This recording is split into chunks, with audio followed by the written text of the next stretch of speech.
Ahora empieza réplica y contrarréplica. Lo que se dijo en Contacto Directo. Muy buenos días. En los temas de este domingo, los casos Petroecuador y Odebrecht y las propuestas de varios candidatos a asambleístas nacionales en cuanto a reforma educativa y combate a la corrupción. Aquí iniciamos. Hoy en réplica y contrarréplica. Y otra cosa muy distinta es la lista del Departamento de Justicia de los Estados Unidos. Por lo tanto, no puede salir y tomar un avión, ir a Washington y decir, buenos días, aquí estoy. No. Bueno, la Ley de Educación Superior lo que ha hecho es acabar con el sistema universitario ecuatoriano. Nosotros proponemos que esta ley... En gobiernos anteriores se habían aprobado esas universidades de garage que vendían los títulos. Eliminamos esas universidades, pero cometimos un error. A todo estudiante, ¿qué carrera coger? Eso es un absurdo. El hombre tiene que decidir cuál es su destino. Como consecuencia de una falta de alternativas, su proyecto de vida se ha frustrado y tenemos que reformar esas dos leyes. El país a la espera de conocer nombres de funcionarios públicos que podrían haber sido sobornados por Odebrecht para conseguir contratos con el Estado en el actual gobierno. El asambleísta ex Alianza País, Cristian Viteri, reveló nombres de la lista filtrada por una ex secretaria de Odebrecht y que refiere a presuntos actos de sobornos antes del gobierno de Rafael Correa. Viteri dijo que gestiona pedir la lista actual del periodo 2007-2016.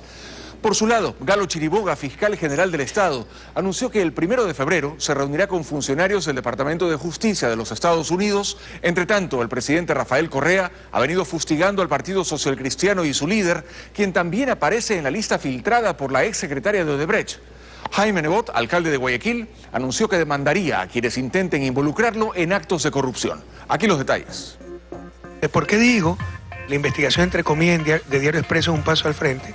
Porque ya pues se investiga desde los 80 y salen 18 nombres y si entendí bien, yo leí el reportaje, son las denuncias de esta secretaria de Odebrecht, Concepción Andrade. Esta señora trabajó hasta el 92, pues. Quiere decir que las denuncias son de 1987 al 92. Son 18 corruptos y qué bien que esté saliendo la verdad. Lo que hemos descubierto hasta ahora apunta a la contratación del metro. Les puedo asegurar que se está haciendo y bastante. Y también el caso refinería, donde ya cayó Charlie Pareja, el verdadero cerebro. Tenemos los mails, es horroroso. La red de corrupción que tenía es horrorosa. Y su lacayo era Carlos Pareja Llanuceli, el único involucrado del gobierno que no ha hecho quedar mal a todos. Todo el resto son mafias dentro del Petrocor que vienen desde hace décadas. Pero el que mandaba, el gran capo, era Charlie Pareja Cordero, secretario privado de Férez Cordero, social cristiano por los 8 costados. Bueno, también se dijo que en algún momento que Calvo Piña fue el cabecilla. Yo creo que hay que decir las cosas con claridad al país. Primero hay que dejar de utilizar eufemismos. Las coimas no son propinas, lamentablemente, como se ha dicho por allí. Las coimas son sobreprecios y los sobreprecios son peculados. Lamentablemente no hemos acostumbrado a utilizar eufemismos. Decimos corrupción antigua cuando deberíamos decir corrupción antigua y actual, pues. No es que las contrataciones de la refinería de Esmeraldas de más de 1.200 millones de dólares, la mayoría hechas bajo el régimen de giro específico del negocio, donde se entregaban contratos a dedo, fue hecho hace 5 años, pues no es tan antiguo, pues es de hace 5 años y lamentablemente de este régimen. La calificación de una mala utilización de ese marco jurídico es justamente el proceso de investigación que está llevando adicionalmente a la Fiscalía la Contraloría General del Estado. Si la Contraloría General del Estado, con los informes que nos está presentando, establece que hubo una inadecuada aplicación del marco jurídico, pues esperemos que ese pronunciamiento se dé y mientras tanto prefiero no hacer especulaciones. Lo que sí es cierto es que estos temas de corrupción tienen un antecedente que es el que ha mencionado la función ejecutiva en cuanto al periodo en donde se inician estos problemas. Yo no voy a decir que Jaime Nebot es culpable porque está en esta lista. Sí le puedo decir que coincide esta lista, lo hemos investigado, con los miembros, en ese tiempo existía CDG, Comisión para el Desarrollo de la Cuenca del Río Guayas, que es la que contrató, la que hizo los estudios y desarrolló el proyecto de Trasvasa Santa Elena. Y son los nombres que están ahí. En el papelucho de Marras, los 18 nombres, entre los que insinúan perversamente el mío, pertenecen exclusivamente a funcionarios y allegados a León Febres Cordero. Solicitar varias diligencias preparatorias para luego iniciar la acción penal pertinente que tarde o temprano lleve a la cárcel, a donde deben estar, a todos los autores materiales e intelectuales y cómplices de la infracción penal que han cometido al imputarme falsamente un delito. Toba, matraca. Matraca en portugués, que habla mucho. Coincidencia, pregunten cómo le llaman al alcalde de Guayaquil, pues en Guayaquil. ¿Ya? Entonces, sin lugar a dudas, ahí está el nombre de Jaime Nebot. Otra cosa es si recibió dinero, yo no estoy diciendo eso, pero está en la lista de los contactos, parceros. En portugués, parcero es amigo, amigos de Odebrecht. Yo lo que buscaba es transparentar las cosas. A mí me pareció justo y necesario separar. Una cosa es una lista que proviene de una investigación periodística que la presenta una ex secretaria, Concepción Andrade, de Odebrecht, y otra cosa muy distinta es la lista del Departamento de Justicia de los Estados Unidos que proviene de una investigación de la justicia norteamericana, una investigación judicial donde seguramente habrá pruebas con santo y seña. Yo no soy árbitro de las elecciones, la Fiscalía no participa en el proceso electoral. Si los Estados Unidos entrega esa información, el país tiene que saber que esa información será presentada. El propio presidente de la República ha insistido que esa información se presente. El trabajo de la Cancillería, que es de la función ejecutiva, ha sido precisamente para concretar la cita con el Departamento de Estado para que esa información se dé. Por otro lado, estamos trabajando en otras esferas que nos permita justamente obtener la información que el país demanda. Y a mí me parece gravísimo que en otros países como Colombia y Perú ya se sepan los nombres de la investigación que hizo el Departamento de Justicia e incluso ya haya detenidos. Y que aquí en Ecuador el señor fiscal nos diga que ni siquiera es necesario viajar a los Estados Unidos, lo cual a mí me parece bastante grave. Un grupo de fiscales panameños partió hacia Washington, Estados Unidos, precisamente a viabilizar que este país entregue la información que nos permita adelantar en estas investigaciones. Señor embajador, perdón un ratito. Aquí la importancia de la visita de los fiscales a Panamá, a Estados Unidos, es la siguiente.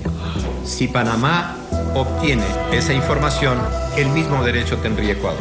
Yo por eso estoy compareciendo, tengo todos los documentos listos, hechos por correo electrónico, solamente una consulta a la embajada de los Estados Unidos para no cometer ningún error, y voy a comparecer como tercer interesado. Ojalá pueda ser este mismo día lunes y pedir la información, cosa que no me corresponde a mí, le corresponde a la Fiscalía, pero ante las declaraciones del fiscal no me quedará más que hacerlo para ver si logramos obtener esta información, porque lo importante es transparentar las cosas. El fiscal general del Estado es un funcionario público que representa en este caso, en el caso de la Fiscalía, al Estado en las causas penales.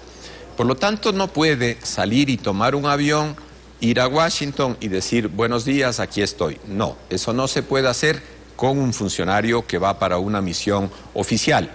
Este trabajo es un trabajo que lo ha hecho la Cancillería del Ecuador con nuestro embajador en Washington, y las fechas y las audiencias están ya pactadas. En pocos minutos más, los candidatos a asambleístas nacionales que estuvieron en contacto directo propusieron reformas a la Ley de Educación Superior. Ya regresamos. Más adelante. Bueno, la Ley de Educación Superior lo que ha hecho es acabar con el sistema universitario ecuatoriano. Nosotros proponemos que esta ley... En gobiernos anteriores se habían aprobado esas universidades de garage que vendían los títulos. Eliminamos esas universidades, pero cometimos un error. A todo estudiante qué carrera coger. Eso es un absurdo. El hombre tiene que decidir cuál es su destino. Como consecuencia de una falta de alternativas, su proyecto de vida se ha frustrado y tenemos que reformar esas dos leyes. Esto es Réplica y Contrarréplica. Candidatos a asambleístas nacionales proponen impulsar una reforma a la Ley de Educación Superior. Todos coinciden en que debe haber libertad para que el estudiante escoja la carrera que desea estudiar. En contacto directo estuvieron César Montúfar, de Concertación, Ronald Verde Soto, del Partido Socialista, Héctor Vanegas, de Compromiso Social, Vilma Andrade, de la Izquierda Democrática, y Lenín Hurtado, de Unidad Popular. Esta es la propuesta. Bueno, la Ley de Educación Superior lo que ha hecho es acabar con el sistema universitario ecuatoriano. Nosotros proponemos que esta ley tiene que replantearse en función de, en primer lugar, garantizar la autonomía universitaria. El sistema de educación superior tiene que autogobernarse, por lo tanto el gobierno no puede tener una injerencia indirecta. En segundo lugar, hay que garantizar el derecho de todos los jóvenes ecuatorianos a decidir qué es lo que quieren estudiar y cómo lo quieren estudiar. Además de eso, se tiene que acabar con el sistema de categorización, que lo que hace es poner en la frente una letra discriminatoria sobre los estudiantes, sobre los profesionales que se gradúan, porque su universidad fue catalogada C o D. Y por último, hay que terminar por la sobreregulación y la cantidad de obligaciones administrativas que existen. Los profesores universitarios, y yo soy uno, no somos llenadores de formularios, somos investigadores, somos profesores, personas que tenemos una vocación de enseñar. Hacia allá tiene que ir una nueva ley de educación superior. No solo es la ley de educación superior la que debe reformarse, es la ley de educación superior y la ley de educación intercultural. Hemos generado muchas cosas buenas en la educación superior. Recuerden que en gobiernos anteriores se habían aprobado esas universidades de garage que vendían los títulos. Eliminamos esas universidades, pero cometimos un error. No articulamos la ley de educación superior con la ley de educación intercultural. Debemos trabajar para que se genere una sola ley de educación en el Ecuador, que vaya desde la educación inicial, pase por la educación básica y bachillerato y termine en la educación superior. Es necesario generar esas capacidades en los estudiantes de educación media para que puedan acceder a la educación superior. Hay que eliminar inmediatamente ese examen de acceso y darle a la universidad la autonomía necesaria para que a través de sus cursos de nivelación y sus cursos propedéuticos pueda generar ese acceso necesario. Y además no debemos limitar el acceso a través de un sistema informático de dónde quiere estudiar. Creemos que evidentemente la juventud es la esperanza de la patria y para eso requerimos que se reformen todos los cuerpos legales en materia de educación para que el joven, desde que sea un muchacho hasta que sea un adulto, tenga acceso gratuito a la educación. Estamos en contra de la norma constitucional que impide que el joven secundario pueda acceder libremente a la universidad. Hoy ha habido una evidente marginación, cuando en un país donde debe priorizarse la igualdad, esta no se cumple. Y peor aún, cuando se pretende orientar a todo estudiante qué carrera coger. Eso es un absurdo. El hombre tiene que decidir cuál es su destino y ese destino tiene que hacerlo realidad. Por eso vamos a reformar también la ley de educación superior y vamos a reformar la Constitución a través de las normas pertinentes para que la educación sea para todos. Nosotros hemos hablado también de la reforma a varias leyes, por ejemplo, como la Ley de Educación Superior, que necesita realmente permitir a los estudiantes que puedan en un futuro escoger su profesión, y por ahora esa se ve frustrados sus sueños, frustrados sus anhelos, porque la norma no ha entendido que se requiere el fortalecimiento de la educación técnica y tecnológica. Es necesarísimo reformar la Ley Orgánica de Educación Intercultural, por ejemplo, para terminar con el bachillerato general unificado, que solamente prepara a los jóvenes para ir a la universidad y no los prepara para el mercado laboral. Y si le sumamos a eso que ha habido una serie de trabas para que los jóvenes puedan entrar a la universidad, ahí está la explicación por qué casi 700.000 jóvenes aproximadamente están fuera de la universidad. Y si a eso le sumamos que no tienen aspiraciones de trabajar, ahí la explicación por qué muchos de esos jóvenes han caído en las garras de la drogadicción como consecuencia de una falta de alternativas. Su proyecto de vida se ha frustrado y tenemos que reformar esas dos leyes, Ley Orgánica de Educación Intercultural y Ley de Educación Superior, para garantizar a esos 650.000, casi 700.000 jóvenes el ingreso irrestricto a la universidad. En minutos, las propuestas para combatir la corrupción. Ya volvemos. Más adelante. Por eso tenemos la ley Corsario, que va a permitir a todos los fiscales solicitar la provisión de salida del país. Hay que devolverle las atribuciones al Pleno de la Asamblea, igualmente para que sea la que decida. Pueda proceder a realizar una delación sin ser parte del proceso, manteniendo su reserva. Debemos empezar reformando la Ley Orgánica de la Función Legislativa para terminar con las trabas que los legisladores enfrentan. Esto es Réplica y Contrarréplica. Nuevas leyes, reformas de otras y el involucramiento de los ciudadanos son las propuestas planteadas por los candidatos a asambleístas nacionales para combatir la corrupción. Revisemos lo que dijeron en contacto directo Héctor Vanegas, de Compromiso Social, Vilma Andrade, de la Izquierda Democrática, Ronald Verde Soto, del Partido Socialista, César Montúfar, de Concertación, y Lenín Hurtado, de Unidad Popular. Tenemos una regla que dice el que la hace la paga. Nosotros no vamos a tolerar que ningún acto de corrupción quede en impunidad, no solamente del gobierno de turno, sino también de alcaldías y prefecturas que han hecho cacicazgos y que a través de ellos se han enriquecido. Es inexplicable cómo alcaldes y prefectos que ganan un sueldo pequeño, o legisladores o ministros de Estado, tienen mansiones que no soportan lo que han ganado.